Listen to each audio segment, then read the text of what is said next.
नमस्कार, मैं हूँ आपकी कहानीकार और मुझे है कहानियों से प्यार।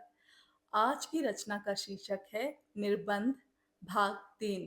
इसके रचयिता हैं दिनेश पालीवाल। उन नज़रों का असर सईदा पर ना पड़ा हो ऐसा नहीं था, पर वह संयत ही रही और बोली, अपने वह दिन फिर नहीं लौट सकते निहाल। तब अपने जीवन की प्रेम रूपी नदी में यौवन की बाढ़ आई हुई थी। जब हम उस बाढ़ में बहने से अपने आप को रोक रहे थे, तो अब तो बाढ़ को उतरे सालों साल गुजर गए। सब कुछ ठहर गया, सब कुछ निश्चित हो गया। अब इस बंधे बंधाए जीवन को क्यों तबाह करने की सोच रहे हो? जहाज जब जीवन के सागर में डूबने लगे, तो उसमें सवार लोगों को चाहिए कि वे तैरने के लिए हाथ पांव चलाएं। डूबते जहाज के साथ डूब मरने से बेहतर होगा अपने हाथ पांव चलाकर डूब मरना। निहाल बोले, मैं तय कर चुका हूँ, अब अपनी पत्नी के साथ नहीं रहूंगा, चाहे डूबूं, चाहे तैर कर पार लगूं। अच्छा, एक काम करते हैं, सईदा बोली, दिल्ली से तुम्हारे घर चलती हूँ, तुम्हारी पत्नी से मिलूंगी, समझने समझाने की कोशिश करूंगी। मेरी समझ से जब उन्हें तुम्हारे फैसले की गंभीरता का एहसास होगा, तो वह भी शायद। वह बहुत शक की औरत है सईदा, तुम पर भी एकदम शक करेगी। हो सकता है तुम पर पागल कुत्ते की तरह झपट पड़े, जबकि हम तुम जानते हैं कि हमारे बीच पहले कुछ गलत था, ना अब कुछ गलत है। खा पी कर और बच्चों के लिए खाने की चीजें पैक करवा कर जब वे लोग वापस आए, तो पहला पेपर छूट चुका था। शादमा को दूर से ही दिखाया सईदा ने। वह रही मेरी बेटी बादामी सूट में, और वह मेरा बेटा सफेद कमीज और हल्की नीली जीन्स में। दोनों की नजरें एक दूसरे के बच्चों पर हसरत से पड़ी। तनु, यह शादमा, और शादमा, यह तनु, मेरा बेटा। निहाल ने नजदीक जाकर दोनों का आपस में परिचय करवाया। हेलो के बाद दोनों एक दूसरे को देखते हुए मुस्कुराए, पर दोनों की नजरों में अजनबीपन और अपरिचय अभी भी बना हुआ था। सईदा ने बैग से पोश निकालकर बरगद के नीचे छाया में बिछाया और खाने की चीजें दोनों बच्चों के लिए अखबार पर लगाने लगी। जानबूझकर निहाल पानी लेने के बहाने वहां से चले गए, क्योंकि बेटे की नजरों में तमाम सवाल नुकीले हो उठे थे। जब वे लौटे तो उन्होंने देखा तनु शादमा से खूब घुल मिलकर हंस बोल रहा है। दोनों पर्चे में पूछे गए सवालों पर बहस में उलझ गए थे। सईदा और निहाल चुपचाप उन्हें आपस में बतियाते देखते रहे, मंद मंद मुस्कुराते हुए। तनु, जाओ, तुम्हें आइसक्रीम पसंद है और शायद शादमा को भी पसंद होगी। उधर एक बेचने वाला खड़ा है। चलो शादमा। तनु ने अचानक ही उसकी तरफ अपना हाथ बढ़ा दिया, तो जमीन पर बिछे पोश पर बैठी शादमा ने भी अपना हाथ तनु की तरफ बढ़ा दिया। उसे पकड़ते हुए हंसते हुए तनु ने खड़ा किया। इतनी मोटी तो हो नहीं कि तुमसे उठा नहीं जाता। मेरा वजन जानते हो, पूरे 45 किलो की हूँ। शादमा हंसी। माँ से कहती हूँ डाइटिंग करने दे, वरना थुलथुल हो जाऊंगी, पर वह है कि मानती ही नहीं। शादमा हंसती हुई तनु के साथ चली गई। दोनों ठगे से अपने बच्चों को दूर तक जाते देखते रहे, फिर हंस दिए निहाल। बच्चे कितनी जल्दी घुल मिल गए। यह उम्र ही निगोड़ी ऐसी होती है कि एक दबी हुई झेपी सी मुस्कान सईदा के अधरों पर खेलने लगी। तुमसे कुछ पूछा तो होगा तनु ने, निहाल बोले। मैंने जब उसे पूछते सुना कि पिताजी से आपका क्या संबंध है, तो एक पल को तुम्हें सक पका गई। कुछ सोच ही नहीं पाई कि क्या जवाब दूं, पर मेरी मुश्किल मेरी हंसमुख बेटी ने आसान कर दी। सईदा झेपती सी रही।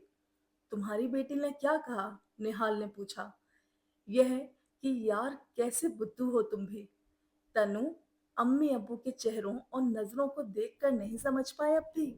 वे लोग एक दूसरे के मंगेतर हैं। अब बोलो। चकित और हैरान नजरों से निहाल शर्म से लाल पड़ी सईदा के चेहरे को ताकते रहे। अपलक, खामोश। परीक्षा समाप्त होने पर तनु और साधमा दोनों एक साथ बोले, हम लोग अभी होटल नहीं चलेंगे, कहीं अच्छी जगह घूमने ले चलिए, फिर वहीं कहीं खाना खाएंगे। निहाल ने सईदा की तरफ देखा।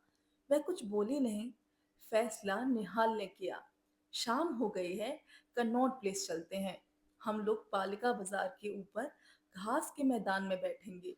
तुम लोग नीचे बाजार में घूम लेना। थोड़ी बहुत अपने लिए चीजें खरीद लेना। फिर खाना भी वहीं किसी अच्छे रेस्तरां में, ठीक? शुक्रिया। शादमा एकदम उछल पड़ी। माँ के साथ तुम्हें दिल्ली में बोर हो रही थी।